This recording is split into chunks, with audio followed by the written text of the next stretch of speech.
On December 2, 1823, President James Monroe announced his plans for the Monroe Doctrine, a U.S. policy towards foreign European powers. In this doctrine, President Monroe warns European powers to stay out of the Western Hemisphere.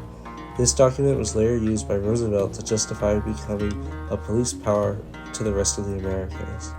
The Monroe Doctrine marks the beginning of Manifest Destiny, which is the American idea that the United States was destined to dominate the country from the East Coast to the West Coast. The U.S. encouraged westward expansion through the Louisiana Purchase, which gave a reason for people to move west, as there was now a lot of land available for settlers to move in on. In moving west, settlers hoped to find economic fortune on new farmland and to spread the American ideals of democracy and capitalism. Some even moved west because they believed that it was what God willed them to do. Settlers traveled in covered wagons pulled by strong farm animals like oxen or mules, moving in large caravans made up of multiple families. The United States changed as many people moved west because new towns and cities were developed by these settlers, and resources from the west were sent back east.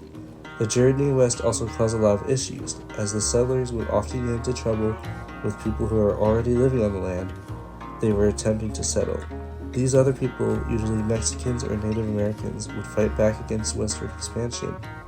Native Americans were upset specifically because the U.S. had already encroached on their land enough, and now they were being forced to move someplace else.